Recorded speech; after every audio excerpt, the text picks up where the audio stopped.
June the 13th, wild roses. In A Midsummer Night's Dream, Shakespeare talks of sweet musk roses and eglantine. He is referring to the field rose, Rosa arvensis, and the sweetbriar, Rosa rubiginosa, respectively. These, with a number of other wild roses, can be found in the Box Hill area. The two most common roses in London are the field rose and the dog rose, Rosa canina. The sweetbriar is also not too difficult to find on the chalky slopes on the southern edge of London. There are 10 more wild roses in the London area that take a little bit more detective work to identify. The field or musk rose is usually identified by its purple stems and the flowers with few styles with a knob at the end.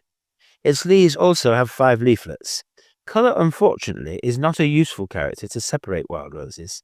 The field rose is always white, but occasionally so are dog roses, as well as others, for example, Rosa obtusifolia and Rosa agrestis. Most roses encountered are some shade of pink, and often they have pale centres. The dog rose is seen far and away the most often.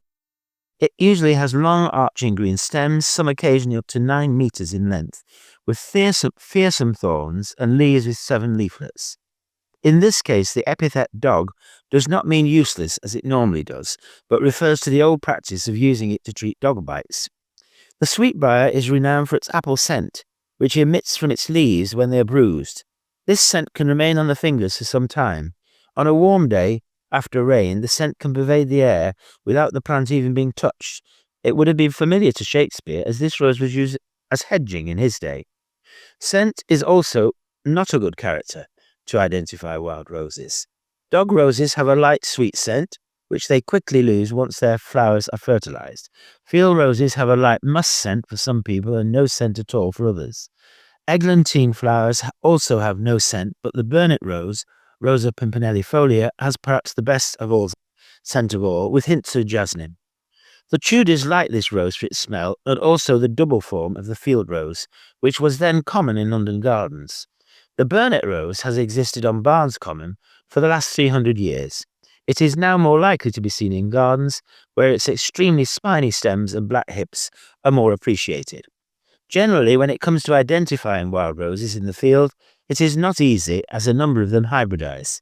It is best to ignore the colour of their flowers and examine the shape of their thorns, length of their styles, and the shape and colour and hairiness of the leaves. These characters might point you towards some of the rarer roses to be found along the North Downs. For example, Rosa micrantha, the small-flowered sweetbriar, Rosa agrestis, the small-leaved sweetbriar, Rosa tomentosa, the harsh downy rose, and Rosa obtusifolia, the round-leaved dog rose. 2 garden escapes, both with dense foliage, that may also be seen are the ubiquitous Japanese rose, Rosa rugosa, which usually has purple-pink flowers, and the far less common many-flowered rose, Rosa multiflora, which has white flowers and long arching stems that can even climb into trees.